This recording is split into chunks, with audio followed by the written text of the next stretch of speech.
This was fun and a bit philosophical. Well, hey there. Welcome back. We're on the third episode of the 13-part series. This one is OCD.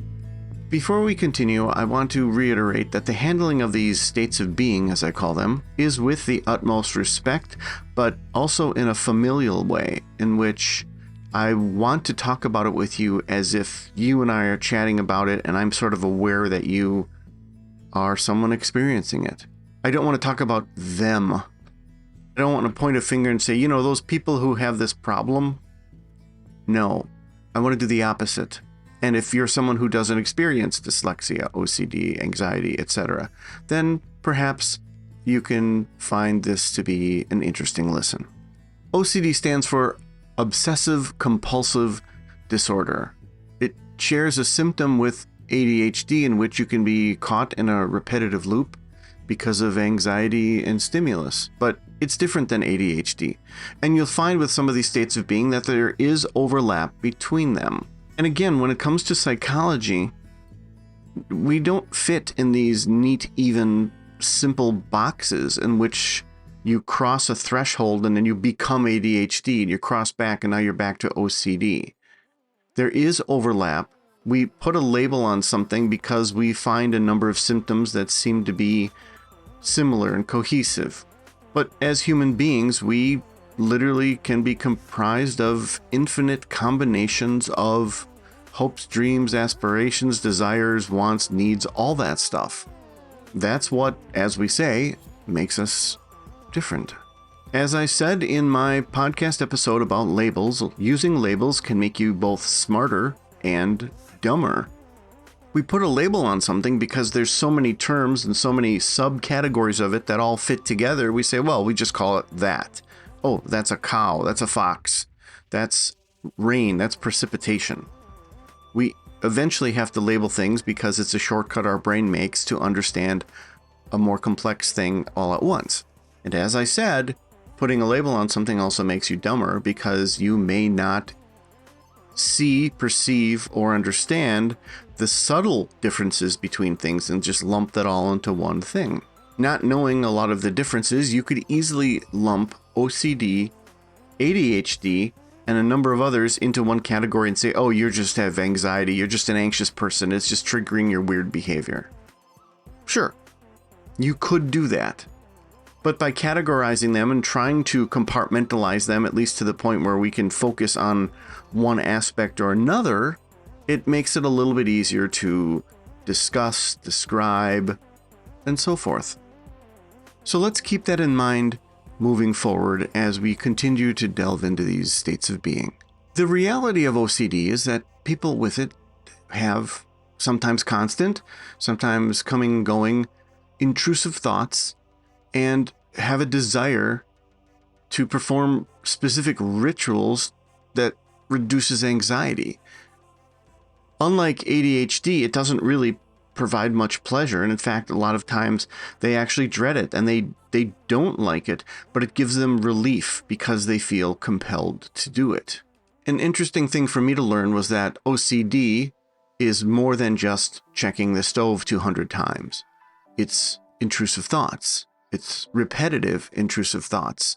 It's the kind of thoughts that someone wouldn't want to think under normal circumstances. People with OCD can have intrusive thoughts that are sexual and even border on rather violent thoughts, even though that has nothing to do with their character. And that can really provide a bit of a torture for someone to have thoughts like that, even though it's not something they would normally think about.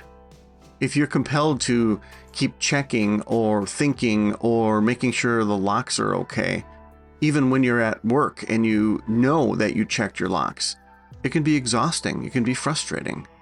It can prevent people in serious conditions. It can prevent them from even having a job. It's interesting to know that there is something very ritualistic about this behavior, and I tend to find a lot of value in both rituals and ceremonies. And you can learn more about that in the episode called Become Ceremonious. But Become Ceremonious is talking about giving more meaning to something and taking your time. On the other hand, OCD is creating a repetitious ceremony for other reasons. My experience with OCD has been the following. And as always, I'm giving my experience from my perspective on a particular state of being, and this is no different. I'm not giving perspective from a clinical evaluation, and I think most people are in the same place. Most joke that they have ADHD or OCD or autism, and are pretty convinced that they experience anxiety. Your mileage may vary. Having said that, I really never thought I was OCD. The exception being this: I have 2 coffee warmers, one in my home office and one where I have coffee and wake up in the living room for the first few hours. When I leave the house, even if I'm convinced that I've turned them off, I'll go back in and check, all the while mumbling under my breath that this is really dumb. I do this because it takes 30 seconds to prevent a fire while I'm gone. Nothing really has to be in a particular order. I don't care if the food on my plate touches. I don't arrange my many mugs in a certain way. My office is a bit messy at times. I do like to fold my towels a certain way, but that's because I learned how to make them look all pretty and it just sort of stuck. True, if I have cheese, sausage, and crackers, and I often do, at the end there's almost always a bit of cheese, sausage, and crackers because I like to eat them in parallel because, well, they complement each other. But that's it, and then if I run out of sausage, I go get more. I tell you this in case you can relate. I tell you because it's really easy for people to fall into the trap of pointing a finger at a specific affliction or state of being. It's okay to be quirky. It's okay to have personality. And it's okay to have OCD. But like a lot of the things that we're going to be discussing and have discussed, a lot of it is self-reported.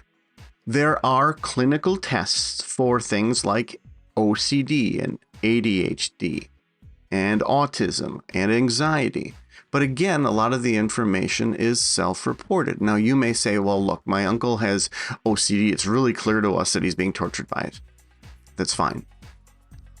There's just a lot of space between the bookend of people just flippantly saying, hey, I have OCD, ha ha ha, my OCD won't let me put a comma there, ha ha ha, and people who are tortured by repetitive, intrusive, horrible thoughts sometimes, or someone who has to go back home because the door still may not be locked, even though they locked it 4 times. When it comes to coping with OCD, we have to talk a little bit about that whole spectrum. If you have a mild case of it, and again, that sounds very much like a compartmentalized label. If you have a mild case of it where you do say, well, I really do like to line up this, I really do like to check this in this order, and so forth. It doesn't take much more than just having a bit of humor about your life and just accepting it, and that's it. It's part of your personality. If you have a stronger case of it, then we can get into things like CBT and ERP, and that's going to come into play a lot in some of these things we talk about. And CBT is cognitive behavioral therapy. Cognitive behavioral therapy is one of those things that I encountered that made me again realize that it was something I had been writing about. It had been a methodology that I was talking about and designing that already existed in the psychology circles. And cognitive behavioral therapy is essentially sort of talking out what the problem is and sort of challenging it. It's similar to me describing in the book 3 Voices how we can use the third voice to override what the second voice is telling us. ERP, exposure and response prevention therapy, stated simply, is exposing someone gradually to the things that trigger them and trigger their behavior. If your OCD is something of cleanliness, where you touch something and you immediately have to go and run and wash your hands, you are slowly exposed to an environment that you think is very germ-ridden and dirty, and you're slowly compelled to just deal with it. And it's the dealing with it that hopefully makes that part of you understand that nothing is going to happen. The same thing with literally forcing someone to leave their doors unlocked, go to work and leave their doors unlocked. Obviously, there's more complexity to both cognitive behavioral therapy and exposure and response prevention therapy, but that's it in a nutshell. As I've said with anxiety and ADHD, there are also meds available for people to try to control their OCD. I would encourage you to pursue all avenues if you are suffering, and hopefully, if you have been suffering, you have already sought help. Speaking of awareness and help, on a lighter note, let's talk about the OCD psych charm. And I'll let you in on a little secret. I originally wanted to make the symbol be something very symmetrical, but then print it offset in a way that would be annoying. But that's not a cool symbol, and that's rude. So after some thought, I came up with using the universal symbol for power on-off for electronic and electrical devices. My reasoning is that often OCD will cause people to check if something's on. And if it's off, turn things on. If it's on, turn things off. Or turn things on or off in a particular order, repetitively. So now you have your own button to push. If you feel you're having a bout come on, you can grab your little power button on your keychain and you can press that instead. You can press that and say, hey, I did lock the doors. Everything is okay. Everything's going to be fine. It can even be used as part of CBT and ERT so that you can press it and say, no, I'm good. I get it. I get what's happening right now. I need to move on. And finally, if you don't have OCD, but you really like the symbol, some alternatives for it may be that, you may need to be reminded that you shouldn't always be on. People in sales, people who deal with people all day long, sometimes come home and they're still on and performing, and that can be very annoying to their family and friends and spouse. It can also remind you of the opposite, to sort of be on, to sort of say, okay, it's showtime. Let's turn this stuff on. And if you like technology, enough said there.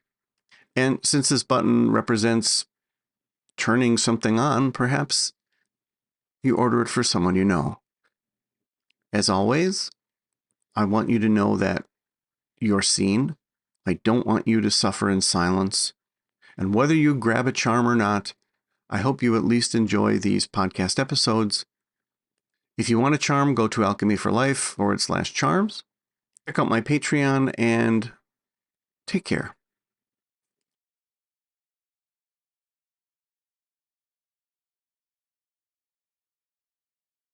Living life, every day, late at night, not okay. All I want, and I pray, all I need are some better days. Do you have a story to share or a question? If your idea makes it to a podcast, you will receive a shout out as well as a token of my appreciation. Join the community, patreon.com/alchemy for life. All I need are some better days.